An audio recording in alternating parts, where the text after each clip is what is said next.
하지 말라고 하면 더 하고 싶은 이 본능이 있잖아요. 그거를 직접적으로 지목해서 반대하지 말라는 거예요. 그런데 이 아이는 사실 그런 걸 보이지 않는데 미리 알아서 또 교육해 주시는 건 좀 별로인 것 같아요. 어머니가 고민을 하신 거예요. 그래가지고 그거를 아버님한테 얘기를 해가지고 가리킨 거야. 그걸 계속 해소를 해야 되는데 못하면 아프대요. 그래서 굉장히 스트레스 많이 받는데요. 약간 전환을 한답시고 되게 생뚱맞은 전환을 하면 그래도 뭐지? 싶다고 하더라고요. 그래서 또 민감한 아이들은 안 돼요. 나 전환하려고 하면 그래서 더 숨어요.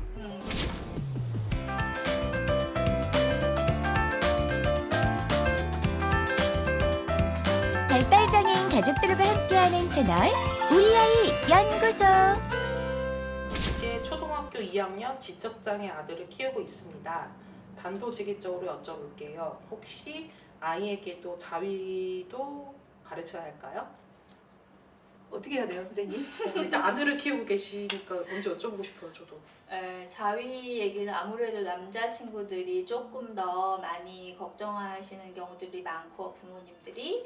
그런데 여자아이들도 자위를 해요. 그래서 이제 뭐 자위의 형태는 아이들이 가장 직접적으로는 자기 손을 대는 경우가 있고, 자기 손을 직접 대지 않고 뭐 이렇게 들썩들썩 움직인다거나, 남자아이들 같은 경우는 엎드려서 뭐 몸을 흔든다거나, 아니면 여자아이들 같은 경우는 바닥에 앉거나 의자에 앉아서 몸을 들썩들썩 거리면서 이제 그 부분에 접촉이 일어나게 해서 하는 경우도 있고 뭐 그렇다고 해요.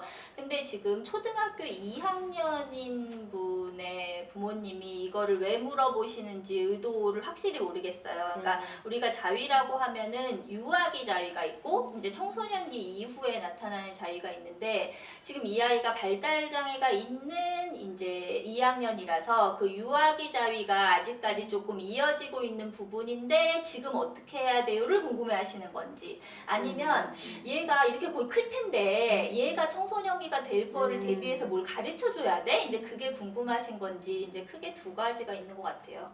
근데 이제 유아기 자위에 대한 거는 뭐 여러 의견들이 있겠지만 그냥 자연스럽게 넘겨라라는 얘기들을 많이 하세요. 그런데 그거는 또래 발달을 하는 경우의 이야기고, 그러니까 또래 발달을 하는 아이들은 이 시기를 그냥 그렇게 지나더니 이렇게 넘어갔더라 이런 경우들이 오히려 많은데, 발달장애에 있는 친구들은 발달 단계가 되게 약간 불규칙적이잖아요. 어떤 단계는 잘 뛰어넘었는데 어떤 단계는 얘가 몇 년째 똑같이 이 발달 단계야 싶은 부분들이 막 있잖아요. 그러면 얘가 만약에 흔히 고착이라고 하죠. 이거를 만약에 계속 이러면 어떡해? 이런 걱정들이 있잖아요. 그래서 유아에서 뭐 아직 어려서 그런 건데 뭐 이러고 그냥 두기에는 좀 걱정스러운 면이 있는 거죠.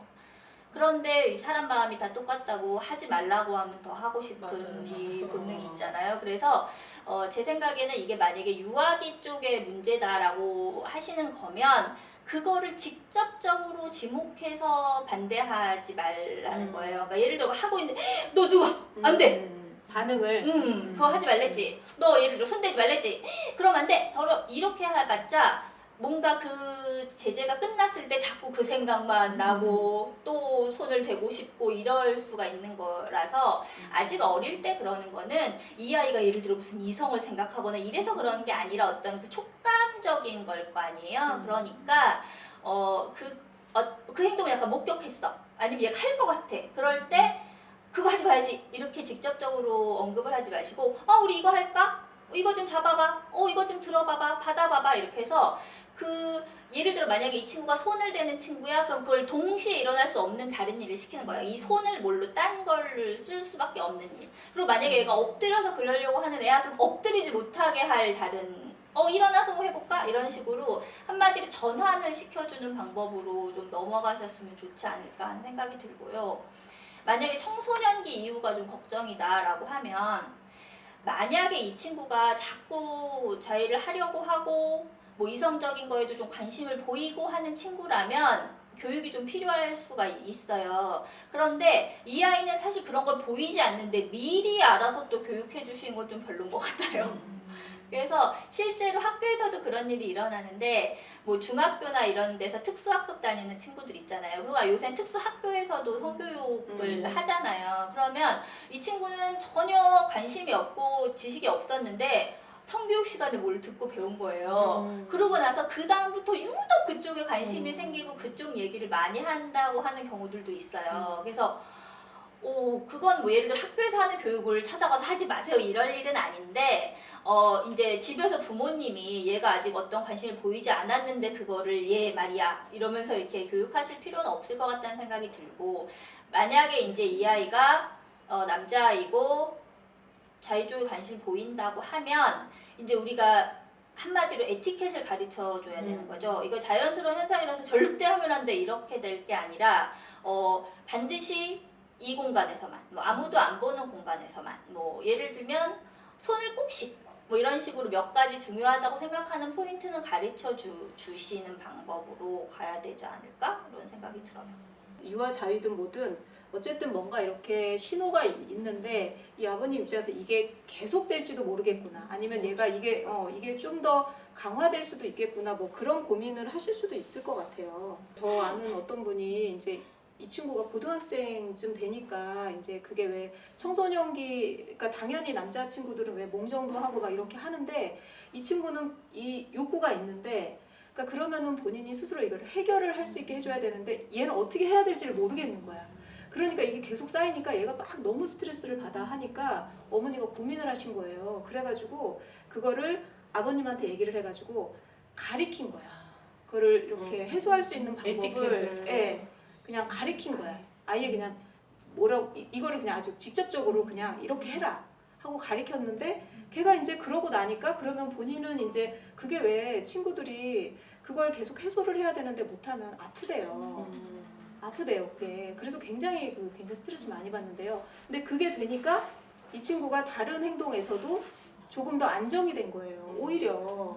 그러니까 이게 굉장히 그 시기에는 굉장히 많이 차지를 하나 봐요. 스트레스나 그러니까 제때 배출을 해야 되는데 배출을 못 하고 이래서, 그러면 뭐 20살 정도 되면 얼마나 혈기왕성한 그런 친구들이에요. 그러니까 건강하게 이렇게 해소할 수 있는 방법들을 알려는 줘야 될 것 같긴 해요. 해야 되는데 지금 뭐 2학년이면 사실 그저 이게 뭐 그런 뭐 테크닉적인 것까지 다 그렇게 기술적으로 그럴 필요는 없을 것 같은데, 어쨌든 저는 제일 중요한 건 첫 반응인 것 같아요. 자위나 이런 것들이 굉장히 자연스러움이다.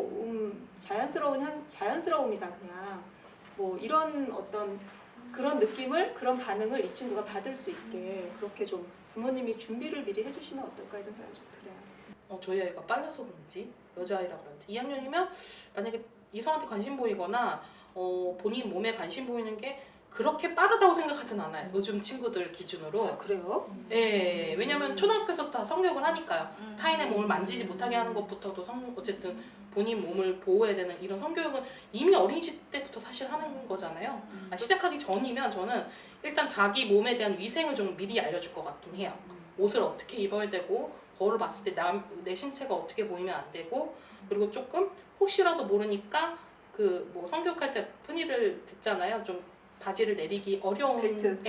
어려운 의상을 입히거나 어쨌든 좀 시간을 벌어서라도 그 행동이 나오기 전에 제가 수습할 수 있는, 아니면 학교에서도 친구들한테 노출되지 않을 수 있는 그런 정도의 노력은 할 것 같고, 만약에 시작됐다라고 하면 저도 에티켓을 가르치는 쪽으로 갈 것 같아요. 그리고 나쁜 건 아니고, 제가 다른 데서 성교육에서도 들었지만 또 약간 전환을 한답시고 되게 생뚱맞은 전화를 하면 얘도 뭐지? 싶다고 하더라고요. 그래서 또 민감한 아이들은 안 돼요.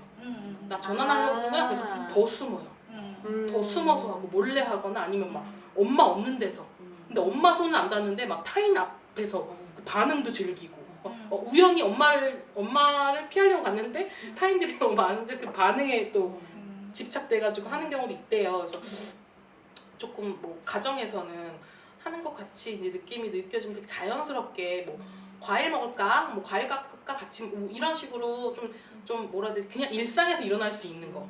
갑자기 나가자 막 이러면 잘 안 나갔는데 갑자기 나가자 이러면 또 되게 싫잖아요. 그래서 할 수 있었던 것 중에 좀 자연스럽게 다가가야 된다고 또 들었고, 그리고 어린아이들의 그런 자위는 우리가 이제 지퍼는 한번 주고 넘어가면 좋겠는 거는 뭐냐면 예를 들어 아이는 예를 들어 그쪽이 간지럽거나 뭐 좀 그렇거나 해서 손을 댔는데 사람들의 반응으로 인하여 이 반응을 또 즐기는 방향으로 또 가는 경우도 있고 그래서 그런 일이 있으면 얘가 혹시나 그쪽에 뭐 염증이 있거나 뭐 간지럽거나 이래서 그런 건 아닌지도 한번 체킹해보고 그거 아니고 그럼 얘가 감각을 즐긴다 하면 이 감각 즐기는 거를 그럼 그 다음에는 어떻게 해줄까 또 생각을 하고 이렇게 좀 짚어가는 과정도 좀 필요한 것 같아요.